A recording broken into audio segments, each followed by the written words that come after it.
ಮೈಸೂರಿನಲ್ಲಿ ಸ್ನೇಹ, ಪ್ಯಾರಿಸ್ನಲ್ಲಿ ಪ್ರೇಮ ಪ್ರಣಯ. ದಾಂಪತ್ಯ ಜೀವನಕ್ಕೆ ಕಾಲಿಡಲು ಸಜ್ಜಾಗಿದ್ದ ಜೋಡಿ.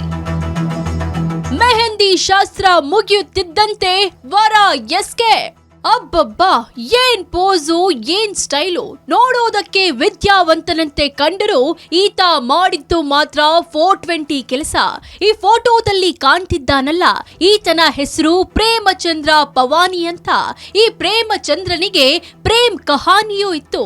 ಇನ್ನೇನು ಹಸಿಮಣೆ ಏರ್ಬೇಕಿದ್ದವನು ಮಾಡಿದ್ದು ಮಾತ್ರ ದೋಖಾ. ಈ ಪ್ರೇಮಚಂದ್ರ ಹುಟ್ಟಿದ್ದು ಮೈಸೂರಿನಲ್ಲಾದ್ರೂ ಕೆಲಸ ಮಾಡಿಕೊಂಡಿದ್ದು ಫ್ರಾನ್ಸ್ ದೇಶದಲ್ಲಿ. ಮೈಸೂರಿನ ಕೇಂದ್ರೀಯ ವಿವಿಯಲ್ಲಿ ವಿದ್ಯಾಭ್ಯಾಸ ಮಾಡ್ತಿದ್ದಾಗ ತನ್ನದೇ ತರಗತಿಯಲ್ಲಿದ್ದ ಮನಿಷಾ ಎಂಬಾಕೆ ಜೊತೆ ಸ್ನೇಹವಿತ್ತು. ಮನಿಷಾಳಿಗೂ ಫ್ರಾನ್ಸ್ ಕಂಪನಿಯಲ್ಲೇ ಕೆಲಸ ಸಿಕ್ಕಿತ್ತು. ಫ್ರಾನ್ಸ್ನಲ್ಲಿ ಇಬ್ಬರ ಸ್ನೇಹ ಪ್ರೀತಿಯಾಗಿ ಬದಲಾಗಿತ್ತು. ಇಬ್ಬರು ಒಟ್ಟಿಗೆ ಲಿವಿಂಗ್ ಟುಗೆದರ್ ರಿಲೇಶನ್ಶಿಪ್ ನಲ್ಲಿದ್ರು. ಪೋಷಕರನ್ನ ಒಪ್ಪಿಸಿ 2024 ಜುಲೈ 13ನೇ ತಾರೀಕು ಐಷಾರಾಮಿಯಾಗಿ ನಿಶ್ಚಿತಾರ್ಥ ಮಾಡಿಕೊಂಡಿದ್ರು. ಮಾರ್ಚ್ 2ರಂದು ಬೆಂಗಳೂರಿನಲ್ಲಿ ಮದುವೆ ನಿಗದಿಯಾಗಿತ್ತು.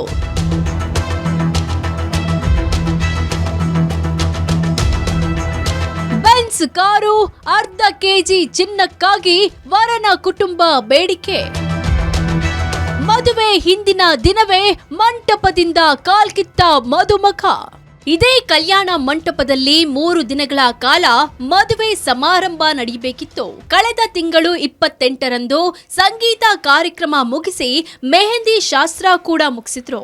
ಮರುದಿನ ಅಂದ್ರೆ ಮಾರ್ಚ್ 1ನೇ ತಾರೀಕಿನಂದು ಪ್ರೇಮಚಂದ್ರ ಪೋಷಕರು ವರದಕ್ಷಿಣೆ ಕೊಡುವಂತೆ ಹುಡುಗಿ ಕಡೆಯವರಿಗೆ ಪೀಡಿಸಿದ್ದಾರೆ.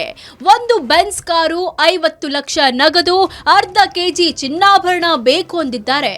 ಇದಕ್ಕೆ ಹುಡುಗಿ ಮನೆಯವರು ಒಪ್ಪದಿದ್ದಾಗ ವರ ಹಾಗೂ ವರನ ಕುಟುಂಬಸ್ಥರು ರಾತ್ರೋರಾತ್ರಿ ಪರಾರಿಯಾಗಿದ್ದಾರೆ.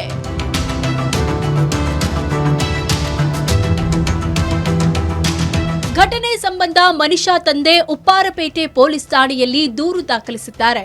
ಪ್ರಕರಣ ಕೈಗೆತ್ತಿಕೊಂಡ ಪೊಲೀಸರು ಪ್ರೇಮ್ ಚಂದ್ ಬಗ್ಗೆ ಮಾಹಿತಿ ಕಲೆ ಹಾಕ್ತಿದ್ದಾರೆ. ದಶಕಗಳ ಪ್ರೀತಿಗೆ ಎಳ್ಳು ನೀರು ಬಿಟ್ಟ ಪ್ರೇಮಚಂದ್ರನನ್ನ ನಂಬಿದ್ದ ಪ್ರೇಯಸಿ ಕಣ್ಣೀರಲ್ಲಿ ಕೈ ತೊಳೆಯುವಂತಾಗಿದೆ. ಮಂಜುನಾಥ್, ಕ್ರೈಮ್ ಬ್ಯೂರೋ, ಏಷ್ಯಾನೆಟ್ ಸುವರ್ಣ ನ್ಯೂಸ್.